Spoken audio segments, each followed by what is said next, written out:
Oke, baik, Ustazah, ya Bunda, kita mulai. Bismillahirrahmanirrahim. Assalamualaikum warahmatullahi wabarakatuh. Waalaikumsalam warahmatullahi wabarakatuh. Innal hamdalillah nahmaduhu wa nasta'inu wa nastaghfiruh wa na'udzubillahi min syururi anfusina wa min sayyiati a'malina may yahdihillahu fala mudilla lahu wa may yudlil fala hadiya lahu. Asyhadu an la ilaha illallah wa asyhadu anna Muhammadan abduhu wa rasuluh la nabiyya ba'da amma ba'd. Pertama, marilah kita kembali meningkatkan rasa syukur kita atas kehadirat Allah Subhanahu wa taala, karena berkat rahmatnya lah kita alhamdulillah pada malam hari ini diberikan kesempatan untuk mengikuti kegiatan seminar atau workshop bersama pengurus yayasan Ustazah di SMP SMA. Mudah-mudahan ayah bunda, Ustazah, dengan kegiatan kita seperti ini dapat meningkatkan tali silaturahim kita baik antar wali murid, Ustadz Ustazah di sekolah maupun para pengurus yayasan. Kemudian salat berangkaikan salam semoga selalu tercurahkan kepada junjungan kita, pada suri tauladan kita, yakni Nabi Allah Muhammad Sallallahu Alaihi Wasallam. Allahumma shalli ala Muhammad wa ala Muhammad. Baik, yang sama-sama kita hormati ketua yayasan kita sekaligus yang akan menjadi pemateri kegiatan kita pada malam hari ini, Ustadz Arif Zunzul Maizal MAG. Kemudian yang terhormat Ustadz Ustazah pengurus yayasan. Kemudian yang terhormat Ustadz Ustazah kepala sekolah SMP dan SMA IT Korotayun. Yang terhormat Ustadz Ustazah GTK SMP dan SMA IT Korotayun. Dan juga yang sama-sama kami hormati ayah, bunda, abi, umi, wali murid, anak-anak kita SMP dan SMA IP Korotayun. Baik, ayah, bunda, insya Allah kita malam hari ini melaksanakan kegiatan kajian inspiratif virtual dengan tema kurban dan kesolehan sosial yang insya Allah akan disampaikan oleh Ustadz Arif Zunzul Maizal.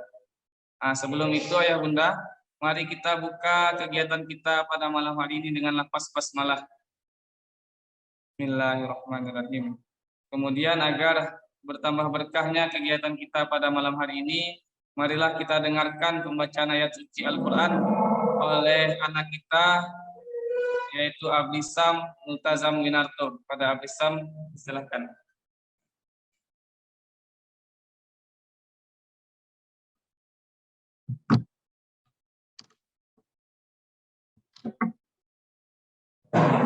Assalamualaikum warahmatullahi wabarakatuh.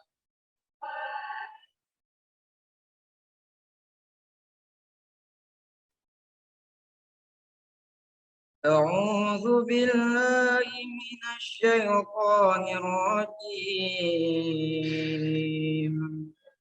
Bismillahirrahmanirrahim.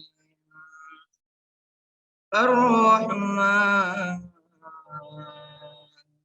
'allamal Qur'an, khalaqal insan, 'allamahul bayan,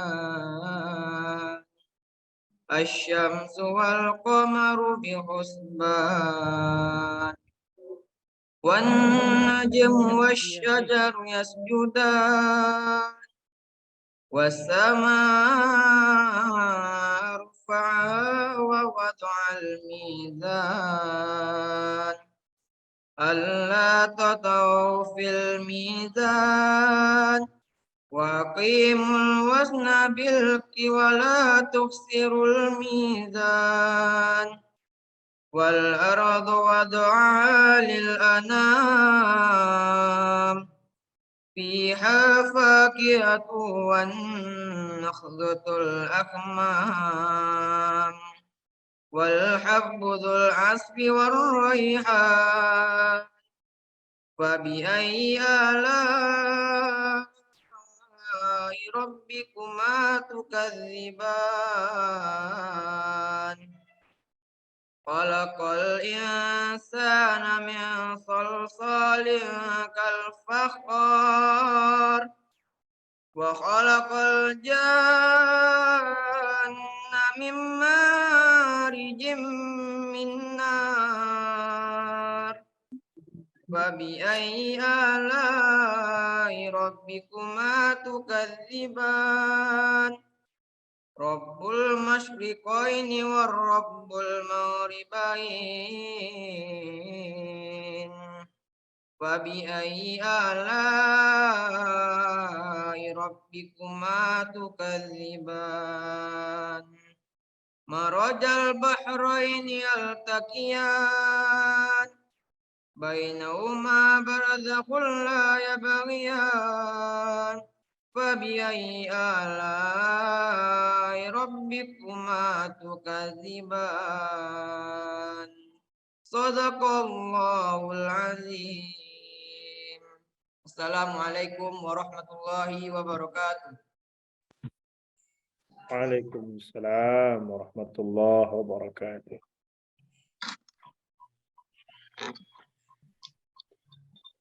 Syukran jazakallah kepada anak kita Afisaminarto. Baik, kembali kami ucapkan selamat datang pada ayah bunda yang pada hadir. Itu pun Ustadz Ustazah. Baik, kegiatan kita selanjutnya penyampaian materi dari Ustadz Arif Zunzul Maiza. Pada Ustadz Arif, kita persilahkan. Baik, bismillahirrahmanirrahim. Assalamualaikum warahmatullahi wabarakatuh. Waalaikumsalam warahmatullahi wabarakatuh.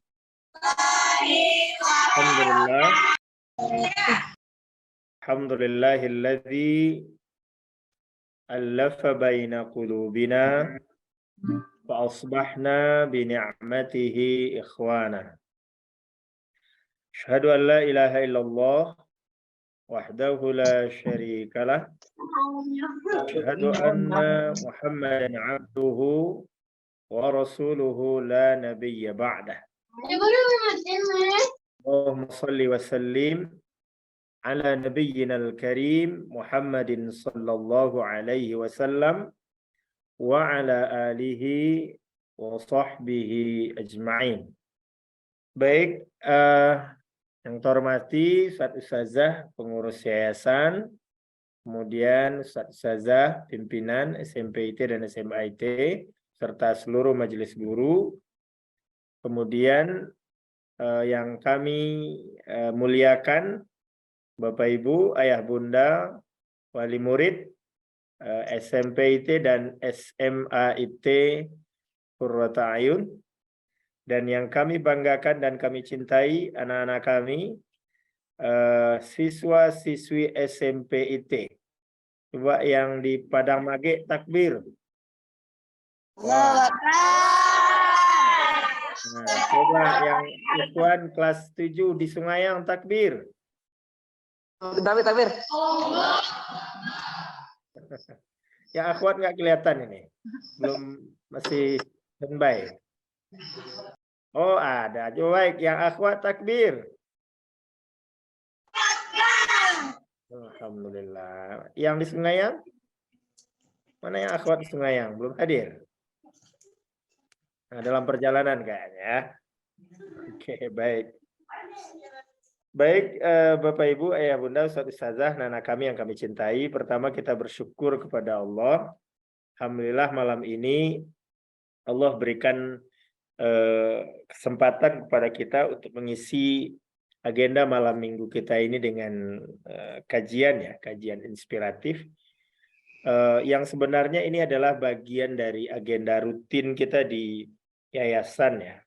Kalau untuk TK, SD, SMP ada paguyuban yang jalan.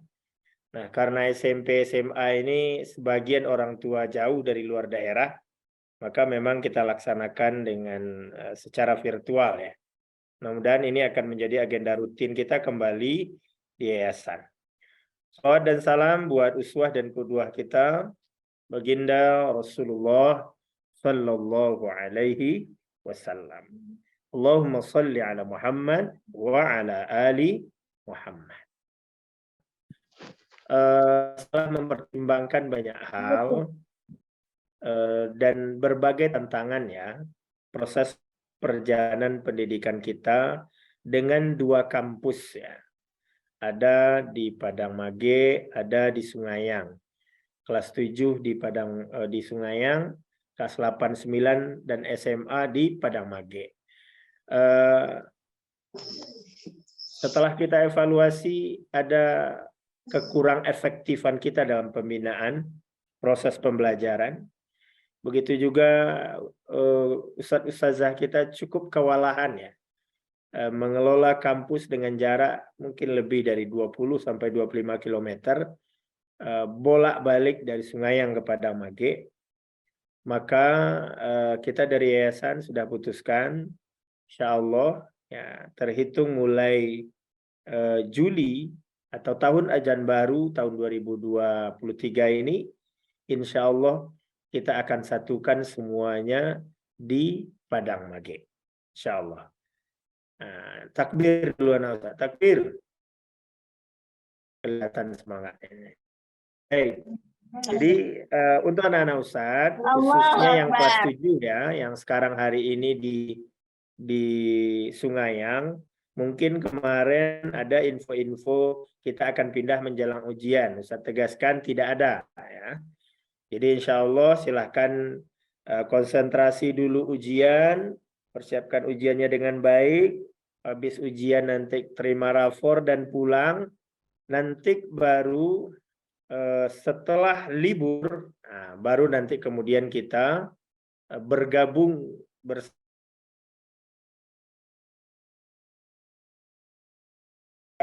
punya tempat yang lebih representatif, yang lebih nyaman, yang lebih luas, sehingga kreativitas anak-anak kita bisa kita lebih kembangkan nanti di Padang Mage.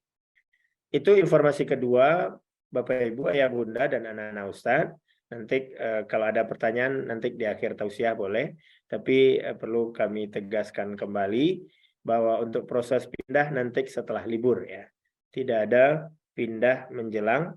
Mungkin ada Bapak Ibu yang terima informasi dari anaknya, bahwa kita akan pindah menjelang ujian, insya Allah tidak ya.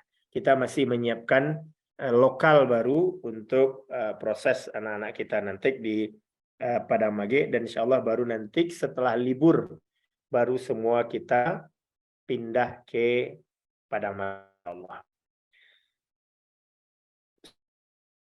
Ya Allah, kemudian Bapak Ibu, Ayah Bunda, dan anak-anak Ustadz semua. Sekarang kita masuk sedikit ke tema yang kita kurban dan kesolehan sosial. Nah, kita bicara kurban dan kesolehan sosial. Pertama, kita lihat dulu dari sisi makna kurban. Kurban itu dalam bahasa Arab ya berasal dari kata qoroba ya. Qoroba. Ada 3 huruf, ada qaf, ro, dan ba. Yang sebenarnya sudah jadi bahasa Indonesia. Jadi qoroba itu dulu dibuatnya dekat ya, dekat. Dan sudah jadi bahasa Indonesia qarib. Nah, ya kalau ada kita menyebut sahabat qarib, itu artinya dekat ya. Lalu apa relevansinya dengan kurban itu sendiri? Nah, Bapak Ibu, Ustazah dan anak Ustaz semuanya, kurban itu merupakan sebuah ibadah yang diantara substansinya atau fungsinya adalah untuk mendekatkan. Ya. Jadi fungsi dari pelaksanaan ibadah kurban itu adalah untuk mendekatkan. Nah, mendekatkan siapa? Nah, ada 2 hal pokok di sini. Yang pertama, mendekatkan seorang hamba dengan Tuhannya. Atau mendekatkan manusia dengan Allah Subhanahu wa Ta'ala. Nah, kenapa kurban bisa menjadi sarana untuk mendekatkan diri kepada Allah Subhanahu wa Ta'ala?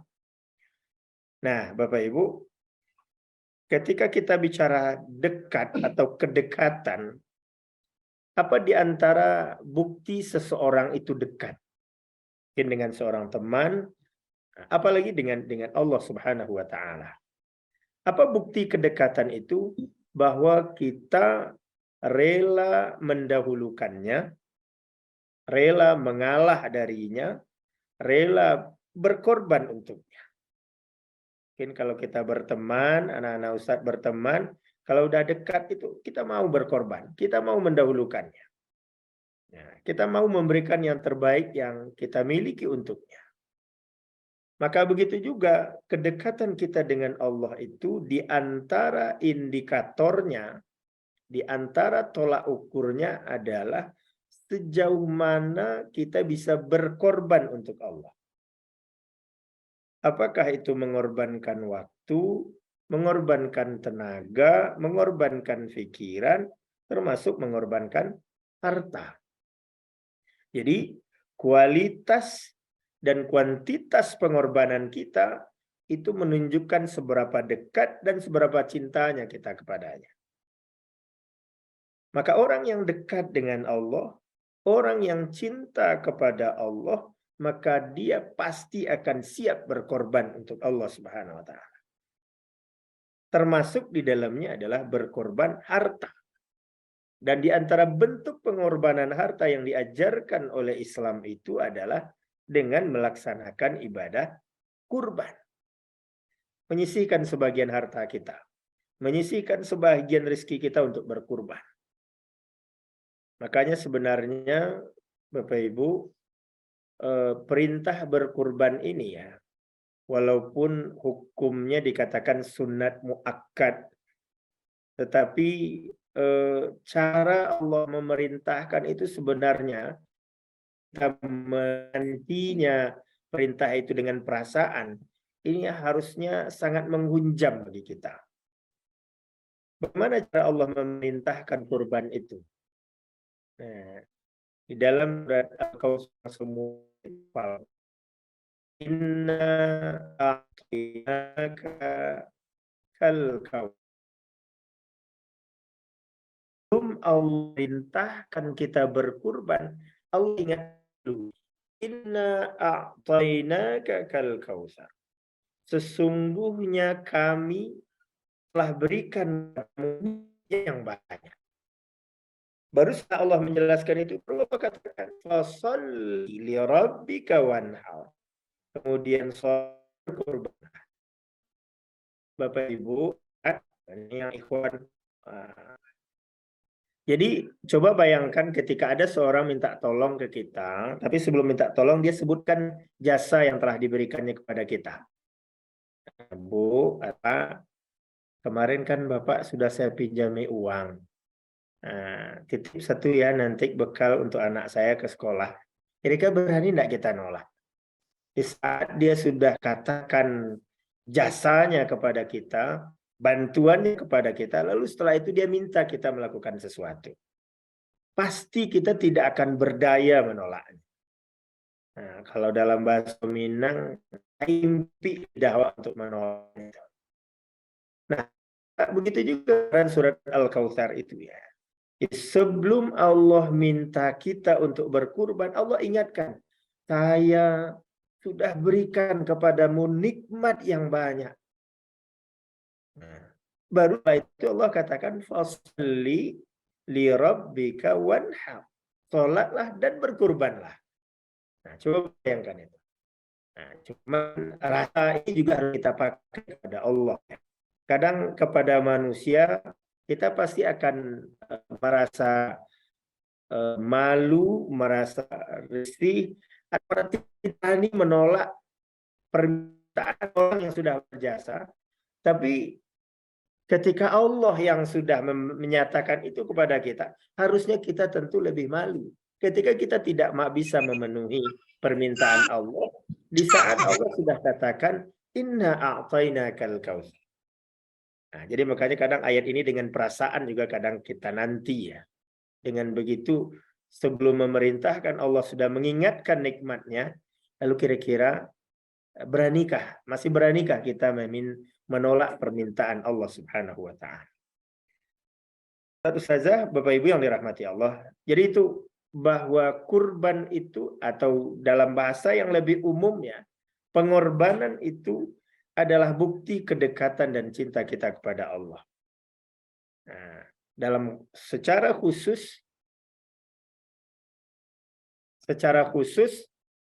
nah, disyariatkan melalui pelaksanaan ibadah kurban.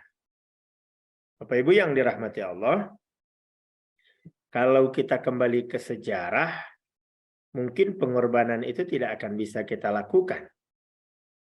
Ketika Ibrahim umpamanya, di saat dia sudah menunggu kehadiran Ismail, lalu kemudian di usia tua dia diberikan keturunan, lalu di saat Ismail tumbuh remaja, di saat sayang dan cintanya memang sedang memuncak kepada Ismail, di saat itu Allah minta Ismail untuk dikorbankan. Kalau kepada kita hari ini Bapak Ibu, Allah meminta, andaikan diwahyukan kepada kita, mohon dikorbankan salah seorang anak, mungkin masih bisa memilih kita. Kita mau pilih yang sekolah di SMP IT, atau mungkin yang sekolah di SD IT, atau yang masih di TK IT. Nah, atau mau milih yang akhwat, atau milih yang ikhwan.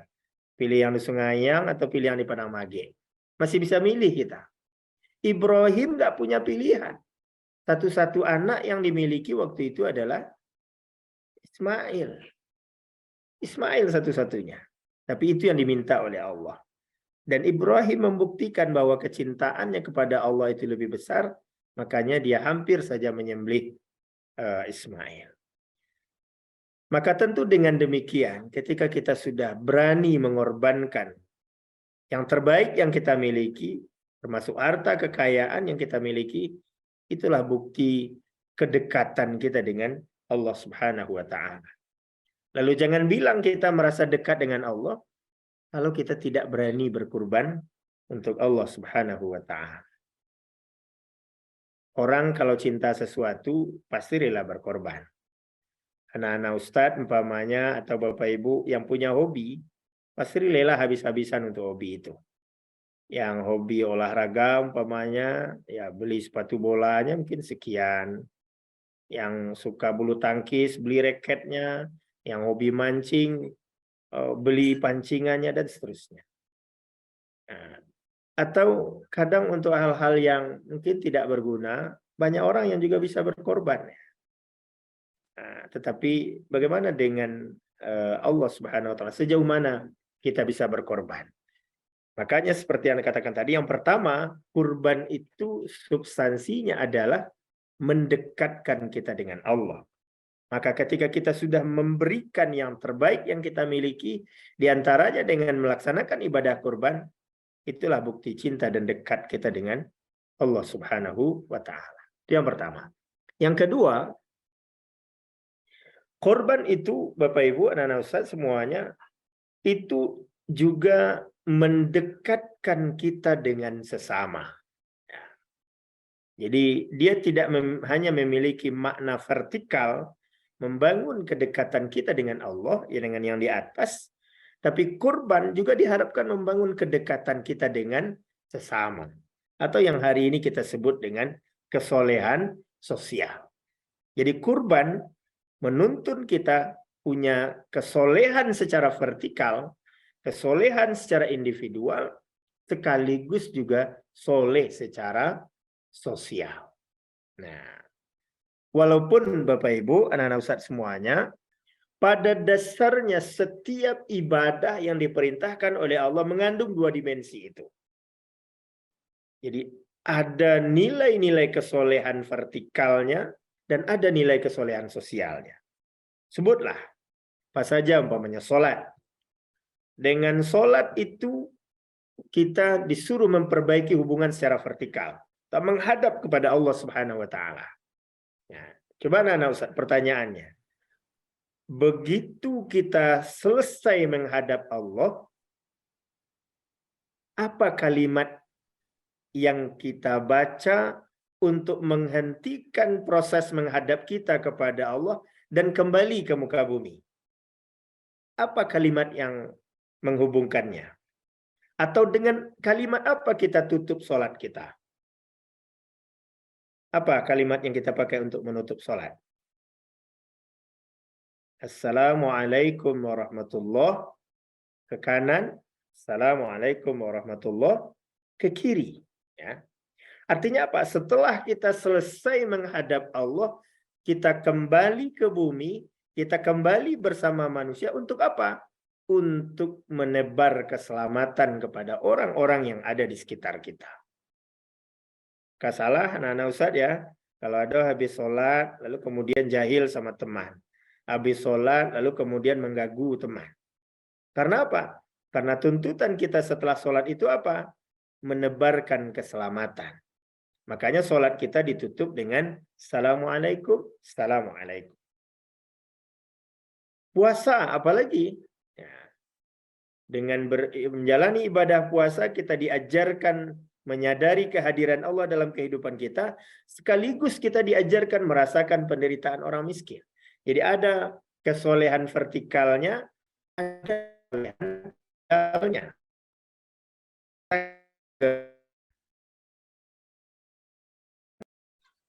Maka kalau seandainya ada orang kelihatannya dia sholatnya bagus, sholat berjamaah rajin, baca Quran rajin, umpamanya kan, naik haji bahkan tiap tahun atau umroh tiap tahun, tapi tidak peduli dengan orang yang ada di sekitarnya, maka itu sebenarnya ibadah ritualnya bermasalah. Karena sekali lagi, sebuah ibadah ritual yang benar itu akan menghadirkan kesolehan secara sosial.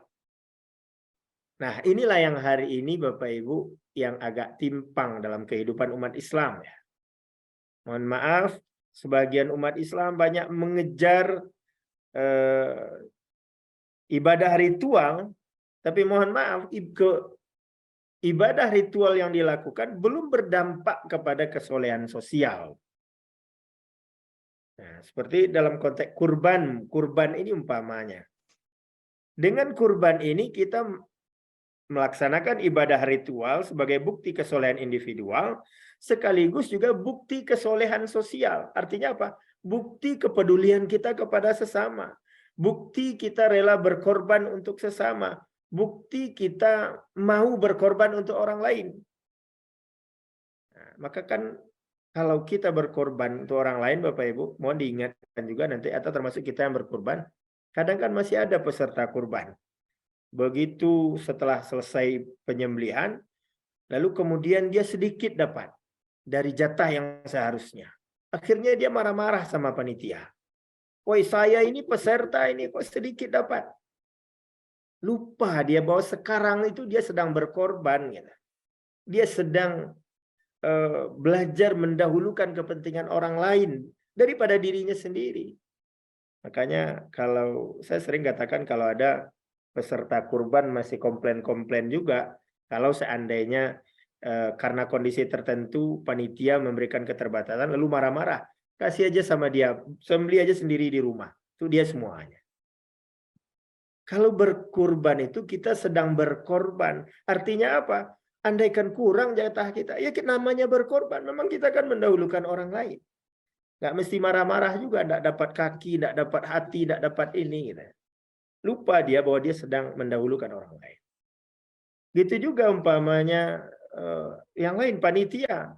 Panitia juga jangan mentang-mentang panitia, mereka kaki lah disuruhannya cie, tuh dagiang lah disuruhannya lo. Itu nggak berkorban namanya. Berkorban itu kita dahulukan orang dari diri kita.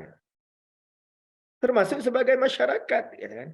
Ketika memang mohon maaf di tempat kita sapi yang disembelih itu sedikit, lalu kita nggak dapat, ya alhamdulillah biarlah orang lain lebih dulu dibanding kita.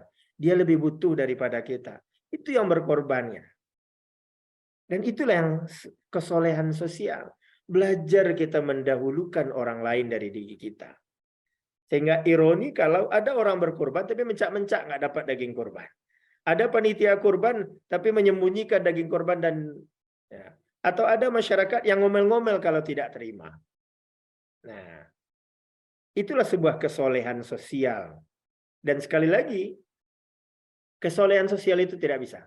Sebutlah ayat-ayat yang bicara tentang ketakwaan, keimanan, keislaman, pasti di antara indikatornya itu soleh sosialnya. Nah, dalam bulan Ramadan kemarin ya, ketika kita bicara takwa, namanya. Siapa orang yang bertakwa? Dijelaskan di Ali Imran 134. Yunfiquna fis-sarra wad-dharra. Orang bertakwa itu orang yang bisa berbagi di saat lapang maupun di saat sulit. Takwa. Apalagi muslim. Ketika bicara muslim, siapa muslim kata Rasul? Al-muslim man salimal muslimun min lisanih wa yadih. Seorang muslim itu kata Rasul, orang yang selamat orang lain dari ucapannya, dari perbuatannya. Soleh sosial.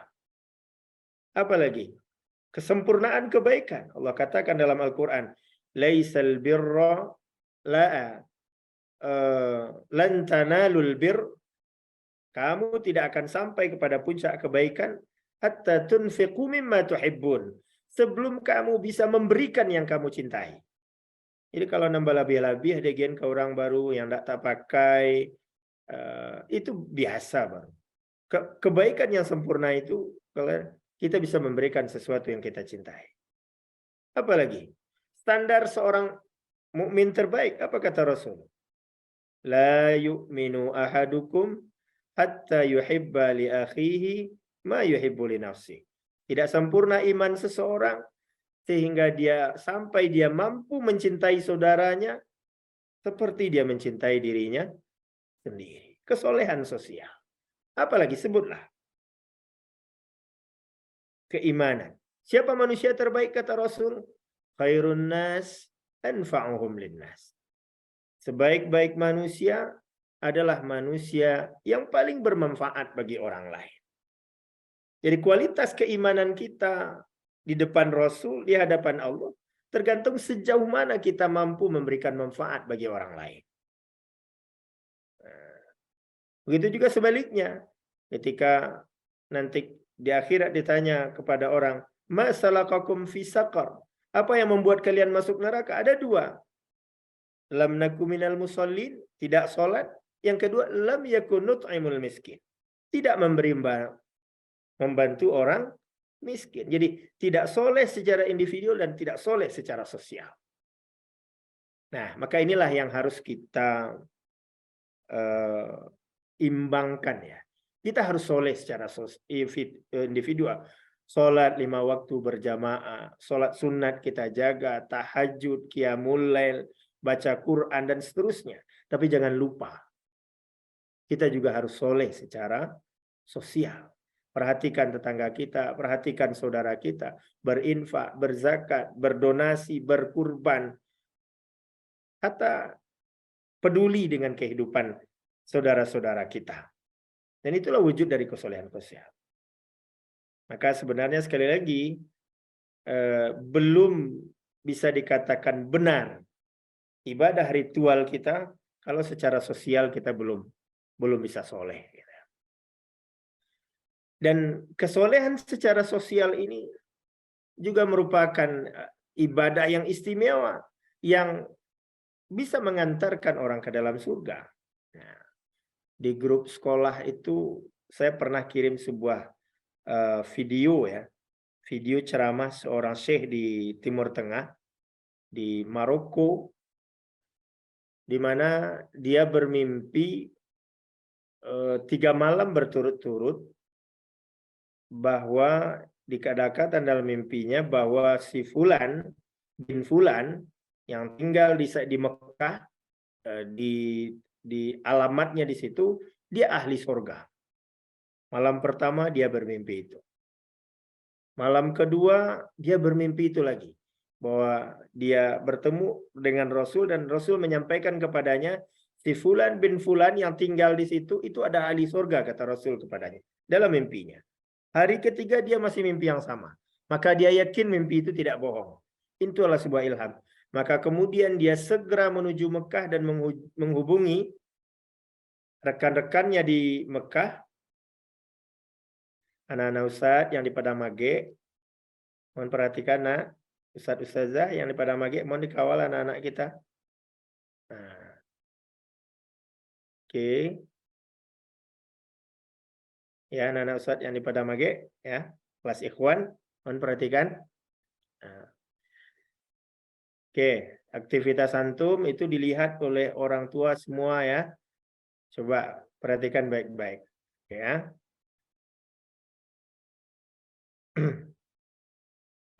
Sampai di mana tadi cerita? Oh ya, dia yakin itu dengan benarnya sehingga dia pergi ke Mekah dan menghubungi para mubalik atau para ulama-ulama yang dia kenal untuk mencari orang itu. Nah, akhirnya dia cari orang, ternyata orang itu ditinggal di sebuah perkampungan biasa. Dan ketika ditanya ke tokoh di daerahnya itu, dia itu orang biasa saja, nggak ada istimewanya. Dia hanya biasa, artinya tidak istimewa. Tetapi kenapa dalam mimpinya Rasul mengatakan dia ahli surga. Lalu ditemuilah orang itu yang juga tidak terlihat tanda kesolehan ritual, tidak ada keningnya tidak hitam, jenggotnya nggak panjang, seperti biasa saja. Tapi orang ini, para ulama ini penasaran, kenapa dia disebut oleh Rasul dalam mimpinya ulama ini sebagai ahli surga? Lalu kemudian ditanyalah, apa yang kamu lakukan? Saya bermimpi bahwa kamu dikatakan ahli surga oleh Rasul. Dia sendiri pun juga nggak percaya. Nggak mungkin, saya ini orang biasa saja. Ibadah saya juga tidak terlalu spesial. Bahkan ke Masjidil Haram saya jarang dengan kesibukan saya. Ya. Lalu, demi Allah saya bermimpi. Rasul mengatakan engkau adalah ahli surga. Apa amalmu? Lalu setelah dia ingat-ingat, katanya ada suatu amal yang saya lakukan hari ini. Beberapa tahun yang lalu ada tetangga saya yang meninggal. Seorang laki-laki, suami meninggal. Dan kemudian meninggalkan janda dan beberapa orang anak yatim yang tidak memiliki penghasilan tetap karena ayahnya sudah meninggal. Maka mulai sejak itu katanya, dari gaji yang saya dapatkan saya bagi 2. Jadi kembali tadi, jadi katanya saya tidak punya amal spesial kecuali mungkin katanya saya punya tetangga yang janda dengan beberapa orang anak yatim, karena memang dia tidak memiliki penghasilan, maka mulai saat itu, ya, setelah beberapa tahun terakhir, gaji yang saya dapatkan saya bagi 2, separuh saya kasih sama janda dan anak yatim itu, dan separuhnya untuk keluarga saya. Lalu kemudian menurut para ulama, inilah yang mungkin membuat kamu disebut oleh Rasul sebagai ahli surga. Lalu kemudian mereka pun membawa orang ini ke Masjidil Haram untuk sholat berjamaah. Kemudian dia dengan terisak dan menangis ikut dengan para ulama ini sholat ke Masjidil Haram. Tidak henti dia menangis, dia sholat berjamaah, dia juga menangis sampai akhirnya di waktu sujud, dia tidak kembali dari sujudnya dan kemudian dipanggil oleh Allah Subhanahu wa Ta'ala. Jadi ternyata kesolehan sosial itu juga luar biasa. Maka kita jangan sibuk saja dengan bahwa sibuk ya, jadi maksimalkan kesolehan individu kita, tapi kita juga hanya perhatian secara sosial. Dan amal sosial itu terkadang tidak kalah besarnya pahalanya. Sebagai contoh umpamanya, Ustadz Ustazah, Bapak Ibu, Ayah Bunda semuanya, sekarang kita khusus untuk SMA itu, kita ada anak-anak yang memang mungkin dari keluarga kurang mampu, yang kita terima di SMA dengan gratis, ya. SPP-nya kita gratiskan, kemudian uang makan juga kita gratiskan. Nah, karena dia dari keluarga tidak mampu dan hafal lebih dari 5 juz Al-Quran. Nah, coba bayangkan, andaikan umpamanya ada Bapak Ibu atau seorang donatur, oke, Ustadz, saya nanggung 1 orang. Berapa uang makannya Ustadz? 900. Oke, saya yang bayar. Saya yang subsidi. Coba bayangkan. Di saat anak itu belajar di sekolah itu, maka yang menanggung itu dapat pahala. Di saat setiap anak itu menghafal Quran, memurajaah Al-Quran di sekolah itu, huruf demi huruf yang dia baca, maka akan mengalir pahalanya kepada donaturnya. kemudian dia sholat di sekolah, dia tahajud di sekolah, pokoknya 24 jam aktivitas anak itu di sekolah, maka itu pahala bagi orang yang membiayainya di situ. Tamat dia sekolah, nanti dia kuliah. Tamat kuliah, nanti dia bekerja. Maka setiap penghasilan yang dia terima nanti dari proses biaya pendidikan yang sudah dibantu, itu akan menjadi amal soleh bagi orang yang telah membiayainya. Itu kalau kita membiayai satu orang anak. Membiayai satu orang anak yatim. Membiayai seorang yang tidak mampu. Maka itu akan menjadi amal yang tidak putus. Tidak kalah dari pergi umroh atau pergi umroh sunat pamannya. Tidak kalah dari itu. Makanya mohon maaf kalau saya Bapak Ibu Ustaz-Ustazah termasuk yang juga tidak ikut ya, mohon maaf kalau ada Ustaz-Ustaz yang aktif di biro-biro umroh, saya termasuk yang tidak ikut di situ. Karena selain dari mengajak untuk soleh secara individual itu, ada yang juga sangat lebih penting sebenarnya mengajak orang soleh secara sosial. Kalau untuk ngajak untuk umroh itu mudah. Mohon maaf, nilai pengorbanannya tidak terlalu berat. Kenapa saya katakan umroh itu tidak, umroh sunat ya khususnya, tidak terlalu berat? Karena apa? Karena toh uang yang dibayarkan itu untuk kita juga semuanya. Untuk tiket kita, untuk hotel kita, untuk makan kita, untuk biaya kita juga nikmati semuanya. Makanya tidak terlalu berat. Tapi di satu sisi kita apresiasi ya. Kita bersyukur dan apresiasi sudah mau mengorbankan hartanya untuk di jalan Allah. Tetapi kalau seandainya yang ingin lebih besar lagi, kita keluarkan uang kita yang untuk dunianya tidak ada kita manfaatkan. Kalau umroh kita bisa kasih 30 juta, coba sekarang kita kasih sama orang miskin, perbaiki rumahnya. Kita kasih kepada anak yatim, ini uang sekolahnya. Ada untuk kita di dunia, apa yang kita dapat? Nggak ada. Makanya pengorbanannya akan luar biasa juga seperti itu. Maka nilainya pun tidak akan kalah dari ibadah umroh atau ibadah-ibadah ritual.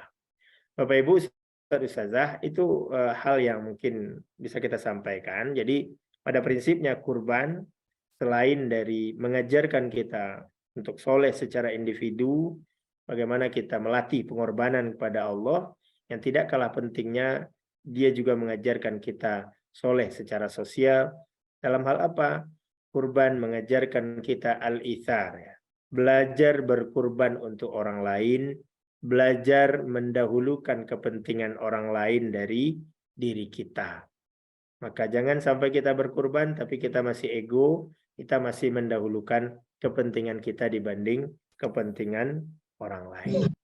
Itu saja barangkali Bapak Ibu, Ustazah, anak-anak Ustaz yang bisa kita sampaikan. Mudah-mudahan bermanfaat. Silahkan kalau ada Bapak Ibu yang akan bertanya, baik terkait dengan materi ataupun terkait dengan kebijakan kita tentang sekolah tadi, kita persilahkan melalui moderator Ustaz. Sebelumnya nah tutup. Assalamualaikum warahmatullahi wabarakatuh. Waalaikumsalam warahmatullahi wabarakatuh. Dan pada Arif. Baik Ayah Bunda, jika ada yang mau bertanya boleh dihidupkan mikrofonnya, atau boleh juga melalui room chat. Silakan pada Ayah Bunda yang mau bertanya mengenai materi kita. Ya silahkan. Ustaz tanya Ustaz. Ya silahkan pada Bunda Ashraf. Baik. Assalamualaikum Ustaz. Mau nanya nih Ustaz. Ada dua pendapat yang saya dengar tentang kurban ini Ustaz, yang mengorban, yang ikut berkorban orang yang sudah meninggal Ustaz. Ya. Jadi gimana hukumnya yang sebenarnya Ustaz? Apakah memang boleh kita ikut mengorbankan orang yang sudah meninggal atau gimana Ustaz? Terima kasih Ustaz. Assalamualaikum warahmatullahi wabarakatuh. Baik Ibu. Jadi kalau mengorbankan orang meninggal nggak boleh ya Bu ya. Karena yang boleh dikorbankan itu sapi. Baik. Ikut kurban Ustaz. Maksudnya berkurban untuk orang yang sudah meninggal, kan ya? Apakah boleh kita yang sering ditanya berkurban untuk orang yang sudah meninggal atau orang tua yang sudah meninggal? Jadi memang secara garis besar ada dua pendapat. Ada yang mengatakan boleh, ada yang mengatakan tidak. Dasarnya begini, pertama mengatakan boleh. Jadi Imam Ali itu pernah berkurban dengan 2 ekor kibas. Nah, lalu kemudian sahabat lain bertanya, kenapa 2 ekor wahai Ali? Kata beliau, dulu waktu Rasulullah masih hidup, beliau pernah berwasiat kepada saya agar berkurban untuk beliau, dan hari ini saya melakukan, kata Imam Ali. Artinya apa? Ali pernah atau Rasul pernah berwasiat kepada Ali agar Ali berkurban untuk Rasul. Dan Ali melakukan itu di saat Nabi sudah meninggal. Maka dengan dasar ini yang membolehkan, maka boleh berkurban untuk orang yang sudah meninggal. Nah, tidak hanya orang tua ya, karena kalau Ali dan Rasul itu kan tidak anak dengan orang tua, itu antara sepupu atau antara orang ayah dan menantu ya, menantu ke mertua kan gitu. Itu bagi yang dasar yang membolehkan. Ada juga yang memang membatasi juga, karena itu ada konteksnya wasiat, berarti kalau ada wasiat. Nah, dan termasuk yang membolehkan juga yang ketiga, dasar hadis Sa'ad bin Ubadah pernah bertanya kepada Rasul, ya Rasulullah, inna ummi tuwfiyat, ibu saya sudah meninggal. Lalu ayan fa'uha in tasaddaqtu anha, katanya. Bolehkah saya atau sampaikah pahalanya ketika saya bersedekah untuk ibu saya sudah meninggal itu? Maka kata Rasulullah, "Na'am, ya boleh, ya sampai." Maka ada yang berdasarkan dalil ini secara umum, kurban itu kan juga bagian dari sedekah juga. Makanya dengan dasar-dasar itu, kebanyakan ulama membolehkan berkurban untuk orang tua atau orang saudara yang sudah meninggal. Boleh.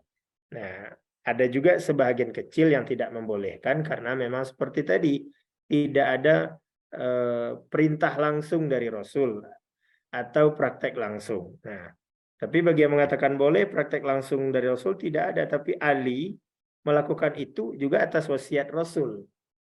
Nah, maka kalau ada kita yang ingin berkurban